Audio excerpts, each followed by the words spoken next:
내년에는 무조건 좋죠. 아, 무조건이요? 아니 무조건 좋은 게 네. 경기 둔화에 대한 그 우려는 있지만은 네. 올해보다는 훨씬 좋은 조건이죠.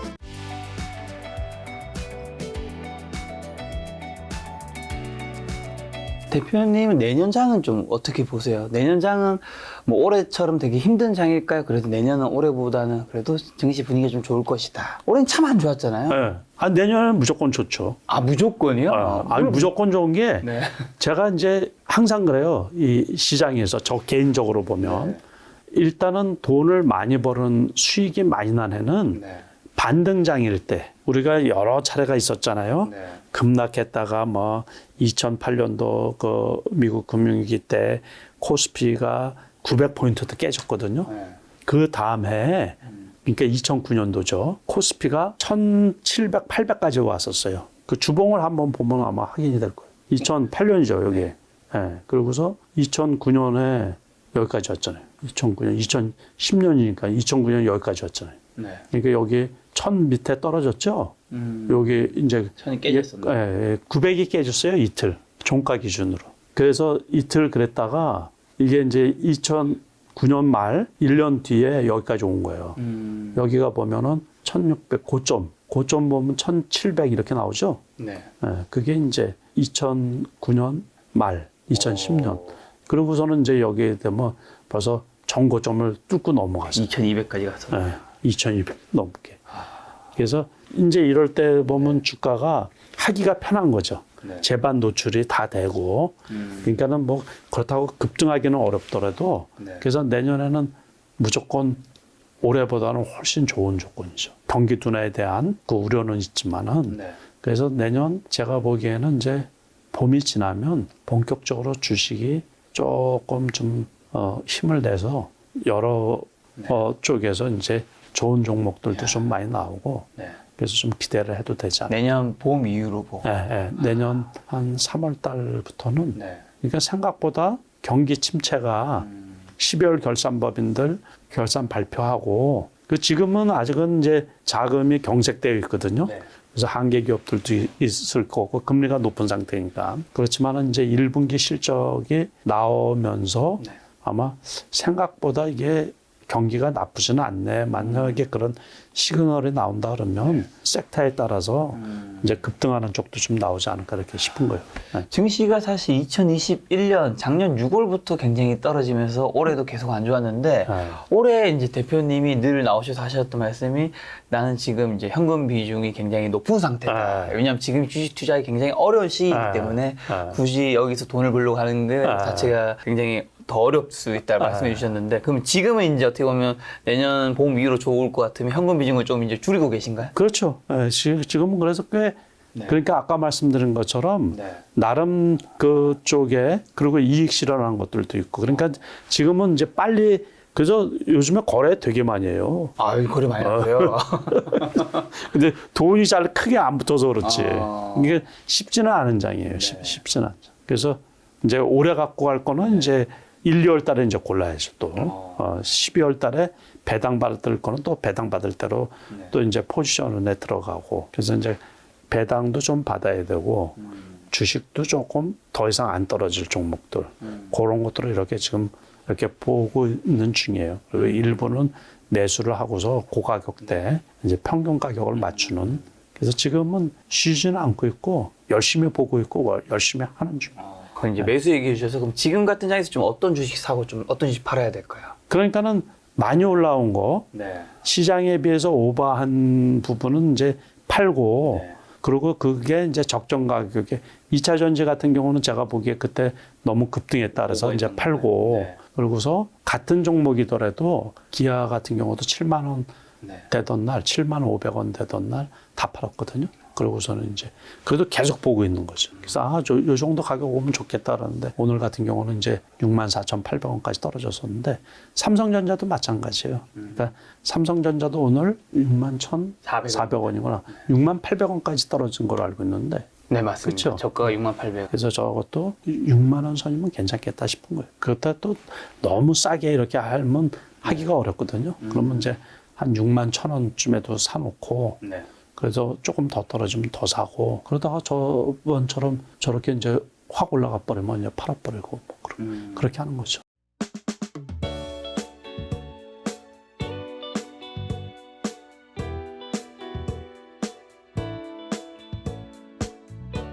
자, 그러면 최근에 좀 개인 투자자가 투자할 때 유심히 좀 지켜봐야 될 지표 같은 게 있을까요? 최근에는 어떤 걸 좀 중심적으로 많이 봐야 될까요? 일단은 외국인 동향 좀 봐야 되고 네. 지금은 뭐 다 노출이 됐어요. 그렇죠. 그래서 뭐 다른 거 뭐 볼 것도 없어요. 그러니까 미국의 CPI 지표도 뭐 다 나오고 그러니까는 통신이 발달해 가지고 아침에 벌써 미국장 끝나고 나면 새벽에 끝나고 나면 그게 실시간으로 다 그 요즘에 유튜브도 그런 거 하는 데들 많이 하잖아요. 라이브로 네. 다 뭐 이제 네. 연준의 금리 인상하면 바로 막 이제 저한테도 네.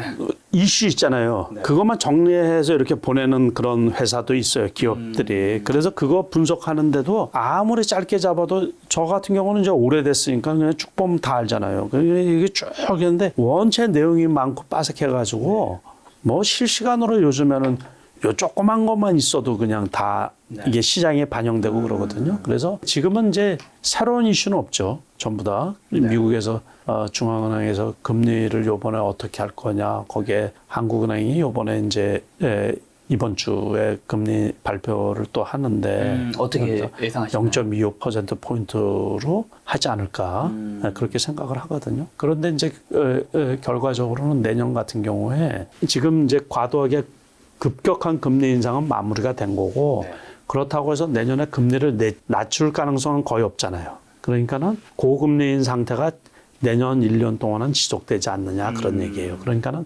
인플레이션이 고점은 찍었지만은 거기다가 확 떨어지는 건 아니잖아요. 그죠? 그러니까 높은 물가 수준에서 그게 지속이 되는 거예요. 그러니까는 기업에도 부담은 부담이죠.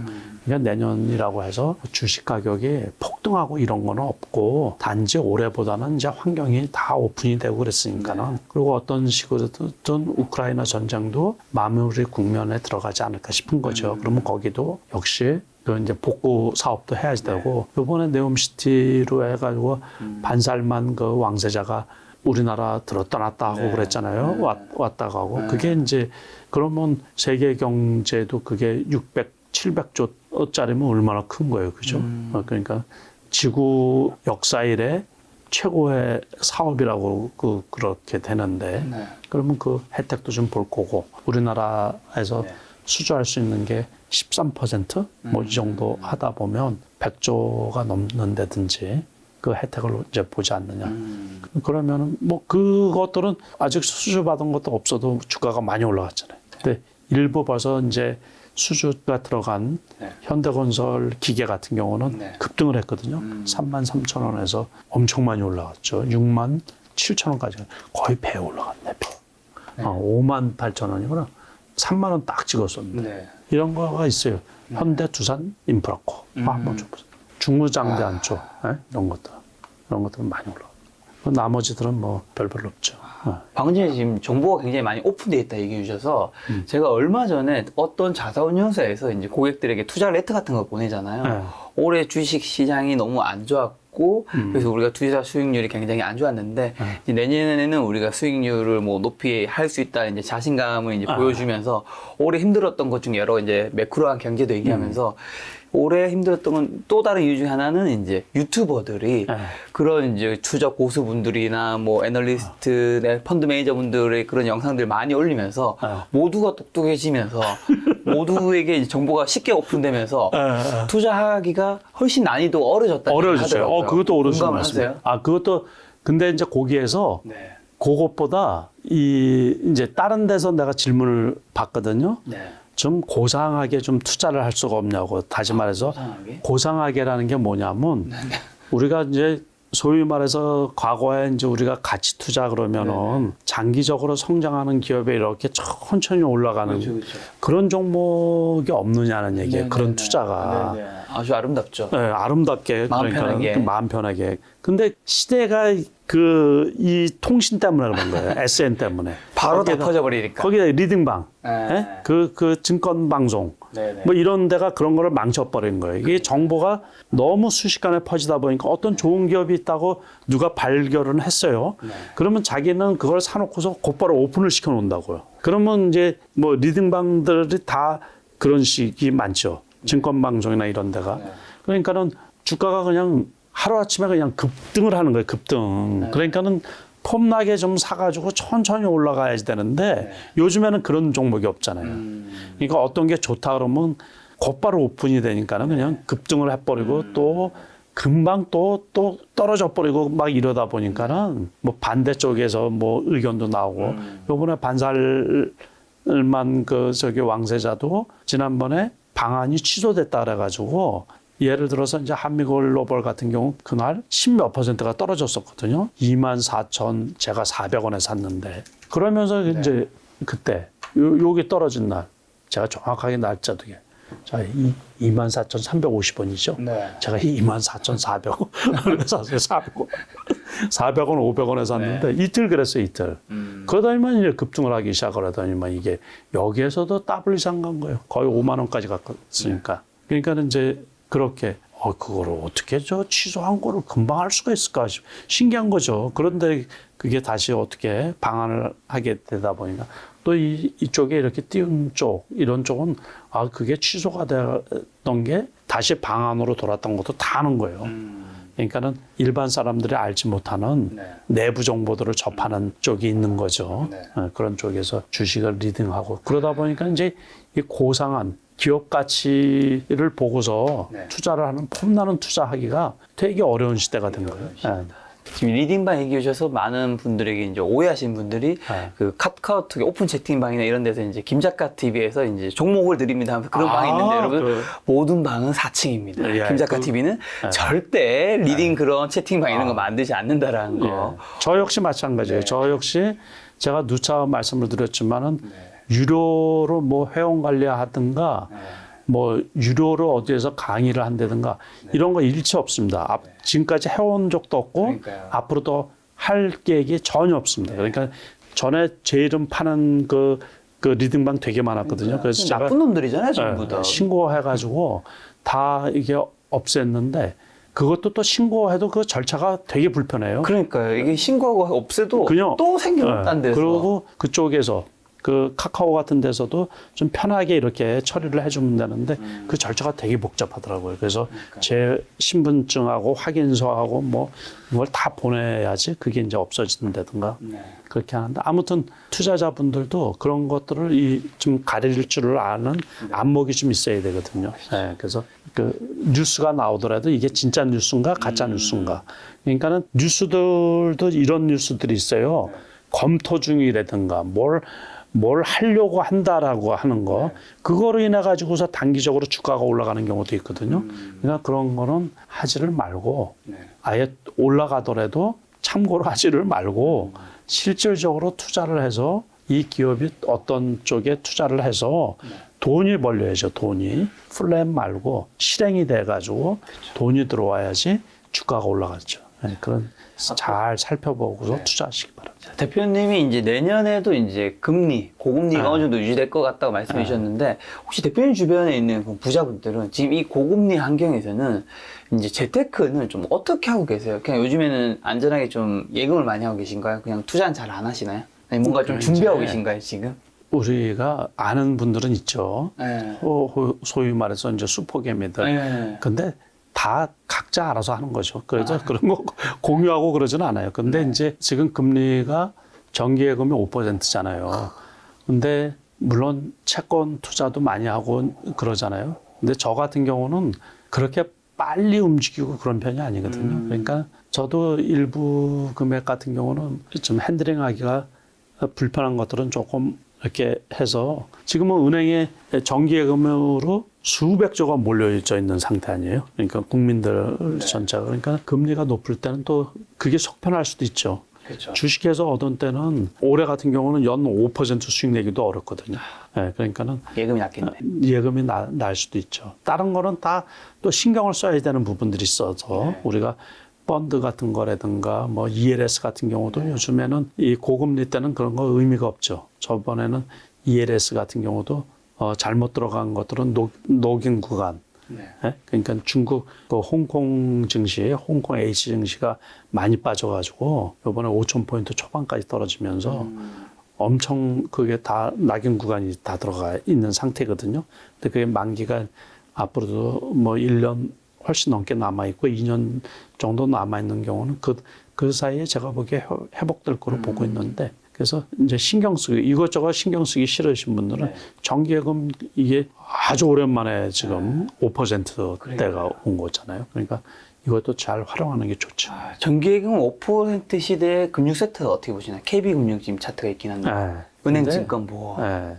별로예요. 이게 이제 네. 우리가 그러니까 요번에 그랬죠. 아마 올 초부터인가 그랬나. 네. 금융주 어떠냐고 뭐 이렇게 해서 은행주 근데 너무 수익이 많이 나면 또 눈치를 보죠. 그러다 보니까는 그냥 나쁘지는 않은데 네. 금융주를 저 자체가 좋아하고 투자를 하는 편이 아니거든요. 네. 이게 제가 그쪽에 뭐 좋다 나쁘다 그렇게 말씀드리기보다 네. 제 성향이 아니에요. 어쨌든 주식 투자는 미래 가치하고 네. 좀 변동성이 있는 상태에서 그 가운데서 이제 수익이 큰 쪽, 은행 이자보다 좋은 걸 기대해서 주식 투자를 하는 거 아니에요. 그죠?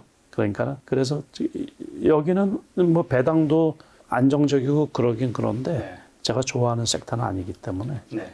자, 그럼 대표님이 예전에 아주 강했던 섹터로 말씀하신 바이오, 삼성 바이오로직스는요? 여기에서도 엄청 많이 올랐잖아요. 실적 되게 좋거든요. 네. 그러니까 그게 다 반영된 게 아닌가 싶은 거예요. 이것도 중립이에요, 저는. 저는 잘 투자를 안 해서.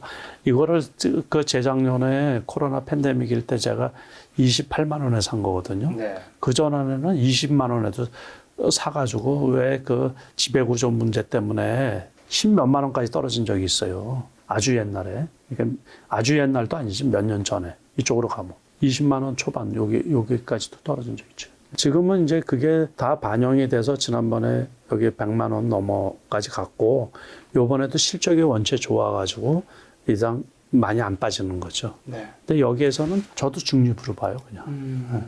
셀트리온은요? 네, 셀트리온은 계속 공매도도 나오고 뭐도 하고 그래가지고 메리트가 별로 없죠, 저도. 바이오주들도 그렇고 제약주들도 그렇고 개별 종목 이슈로 해서 올라가거든요. 실적이나. 그러니까는 그 몇 년 전하고는 시장이 완전히 틀린 거죠. 그래서 지금은 그 바이오주들은 개별 종목 실적이에요, 무조건.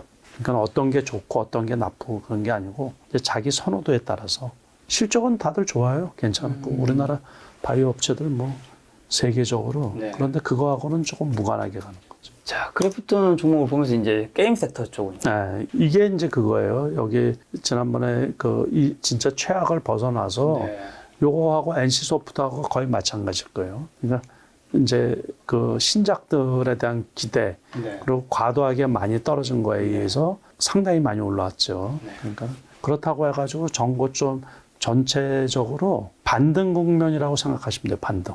그래서 추천하고 그러진 않아요. 제가 이거 좋다, 이거 사라 그런 건 없고 오로지 이제 2차 전주들이 대형주들 그거가 만약에 지금 단기간에 급등을 했기 때문에 어느 정도 떨어져오면 재매수가 가능한데 이런 것들은 지금 여기 바닥에서는 많이 왔지만 지금은 아니라고 보거든요.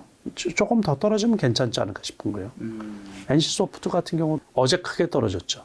그러니까 너무 많이 올랐다.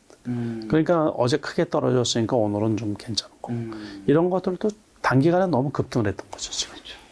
자, 그러면 이제 SM 같은 이제 엔터테인먼트 섹터는요? 이거는 빠진 게 없어요. 이게 7만 5천 원이잖아요. 지금 지수가 지금 수백 % 빠졌잖아요. 수백 포인트. 근데 이거는 고점에서 빠진 게 거의 없어요. 여기까지 빠졌을 때 이제 괜찮다고 그랬는데 여기도 쌍바닥이네. 그런데 꽤 많이 올랐죠. SM이 그 이수만 회장이 이제 철수하지 않느냐 그래가지고 그 매각 이슈 때문에 이제 올라왔던 거거든요. 이때는 좀 과했던 거고 우리가 이렇게 보면 3만 원부터 올라왔는데 지금도 고점 대비해서 그러니까 박스권이죠. 이거 어떻게 보면 그러니까 박스권에서도 요 하단에서는 괜찮은 거고 지금 박스권에서도 조금 상단층에 속하죠. DLNC 건설 섹터는 좀 어떻게 보세요? 건설 섹터는 네. 별로 안 좋죠. 네. 그러니까 원자재 값도 올라가고 지금 PF 쪽에 그 자금 경색이 하다 보니까 내년에도 그 고금리 상태에서는 건설 쪽은 그렇게 조금 별로거든요. 네. 단지 이제 우크라이나 복구하고 저기 네옴시티 관련 네. 그러니까는 현대건설하고 현대건설 기계가 있는데 현대건설 기계가 많이 올라간 거고 현대건설은 많이 안 올라간 거고 그래서 현대건설은 안 올라갔네요. 네, 많이 안 올라. 그래서 조금 내년에도 고금리 상태에서는 조금 쉽지 않지 않느냐. 이제 바닥에서는 조금은 올라왔어요. 대우건설 같은 경우도 네. 4,000원 초반에 있다가 대우건설. 조금 올라온 거죠. 4,000원에 있다가 지금 5,000원까지. 근데 이거를 뭐 치고서 올라갈런지 그거는 어렵죠. 그죠? 그래서 4,000원일 때는 또 4,000원에 사가지고 5,000원에 먹으면 20% 먹었는데 그거 할 만한 사람들이 있을까요?